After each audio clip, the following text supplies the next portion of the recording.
की जय।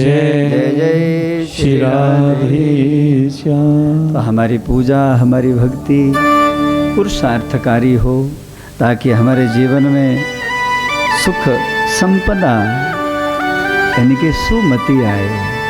और जहाँ सुमति तहाँ संपत्ति नाना, जहाँ कुमति तहाँ विपत्ति निदाना। जिनके जीवन में अच्छी मति है, अच्छी बुद्धि है, उनके जीवन में कोई कमी नहीं। और जहाँ मति ठीक नहीं है, अर्थात शुभ मति नहीं है, वहाँ तो सब कुछ होते हुए भी कुछ नहीं।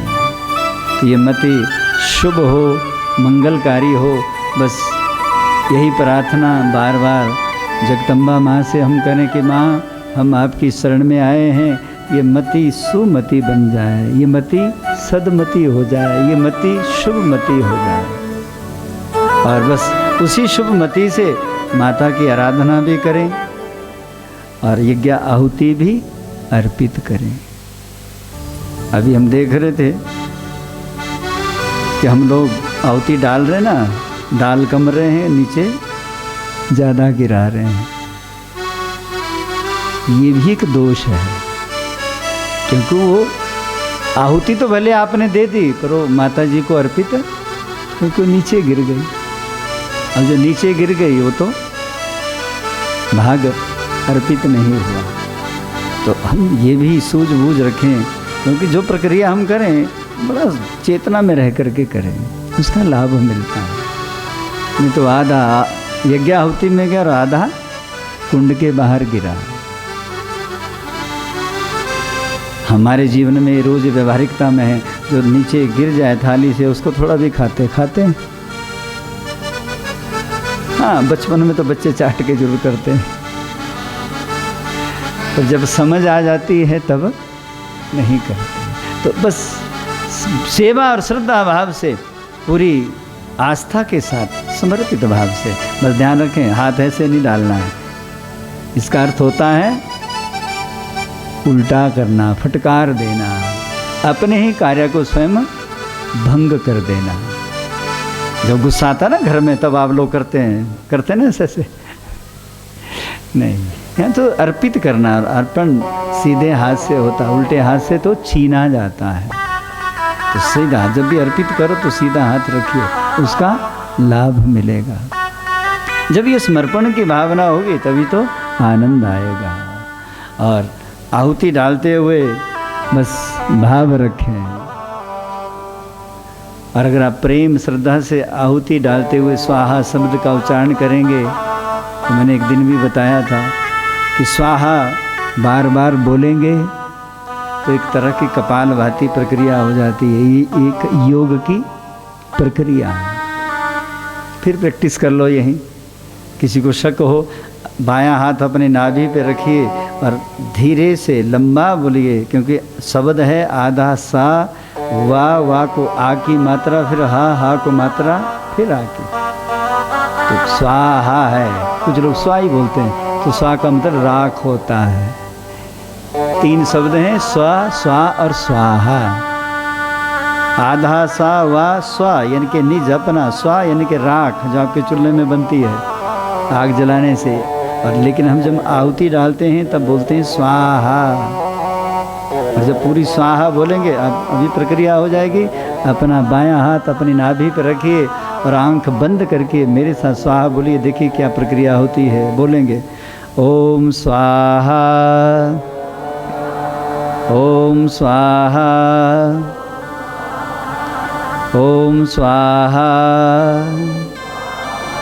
क्या हो रहा है?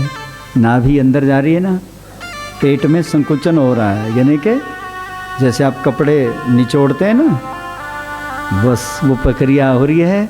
स्वाहा बार बार बोलने से आपकी जो जठराग्नि है वो प्रज्वलित होती है। तो ऋषियों ने कितनी इसके ऊपर वैज्ञानिक अनुसंधान किया होगा, तब इन शब्दों को तैयार किया है, अपनी मर्जी से नहीं। और देखिए, जब हम देवताओं को प्रसन्न करने के लिए आहुति डालते हैं तो स्वाहा बोलते हैं, और जब पितरों को प्रसन्न करना हो तो स्वधा बोलते हैं। ये सब शब्द हैं। तो इसके पीछे एक बहुत बड़ा विज्ञान है। तो हम जब भी आहुति डालें पूरा पूरा प्रेम से, श्रद्धा से स्वाहा बोलते हुए और सीधे हाथ से। देखिए बार बार ये कलाई जो है ना, जब आप ऐसे आहुति थाली से उठाएंगे ऐसे ऐसे आपका हाथ गया, ये मृग मुद्रा है। मृग कहते हैं हिरण को, हिरण के 2 सींग होते हैं और ऐसे से भागता हो, ऐसे से भागता है ना। तो जब आप बार बार इन्हीं 3 उंगलियों से आहुति उठाएंगे, और कितनी मात्रा होनी चाहिए, कम से कम 10 ग्राम, बहुत ज़्यादा खुला हाथ है तो 20 ग्राम, पर यहाँ तो 10 ग्राम नहीं, पूरा 50 ग्राम लेते हैं। हमारे दिमाग में ये कि ज़्यादा आहुति डालने से भगवती जल्दी प्रसन्न होगी, ऐसा नहीं है। जैसे आप अपने घर में जब खाना खाते हैं, पूरा 2-4 चपाती खाते होंगे, जितनी भी खाते होंगे, इकट्ठी डालते हैं मुंह में, कैसे खाते हैं, एक एक ग्रास बना करके। ऐसे ही भगवान को ये प्रसन्न करने के लिए थोड़ी थोड़ी आहुति, उसकी मात्रा है। तो वो मात्रा अपने आप, ये तो है मात्रा। दूसरा, जब आपने ऐसे उठाया और जैसे ही आपने हाथ ऐसे घुमाया, तो एक विशेष प्रकार की एक्सरसाइज आपकी होती रहती है।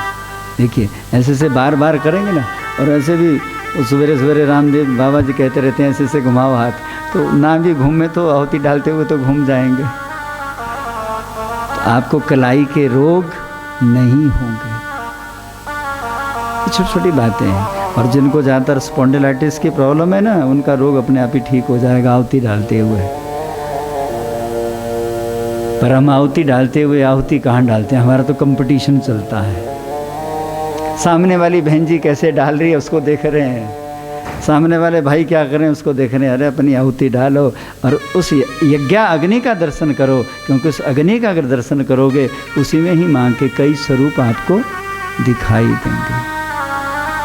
यज्ञ पद्धति तो यहाँ तक कहती है कि जो यज्ञ कुंड के पास आधा घंटा बैठ जाए, और गारंटी है जिसको टाइफाइड निमोनिया हो गया हो ना, और डॉक्टर कहें कि भैया तुम्हारा कोई इलाज नहीं है, हम दावे से कहते हैं क्योंकि मैंने इन चीज़ों को अनुसंधान किया है, उसका रोज़ अगर 10 दिन तक हवन करे यज्ञ कुंड के पास बैठ करके, तो 10 दिन में उसका टाइफाइड भाग जाएगा, ये गारंटी है।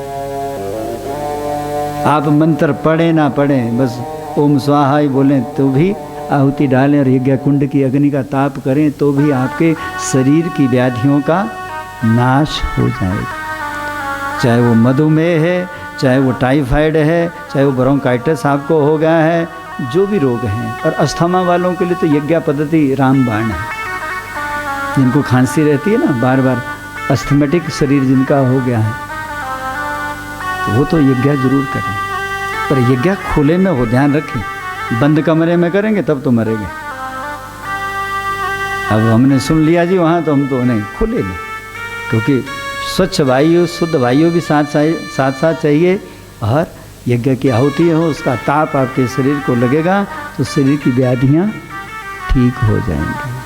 तो बस यही सारी चीज़ें, बहुत सुंदर सुंदर इसमें आनंद छुपा हुआ है, बस उसको जानने की हम धीरे धीरे कोशिश करें।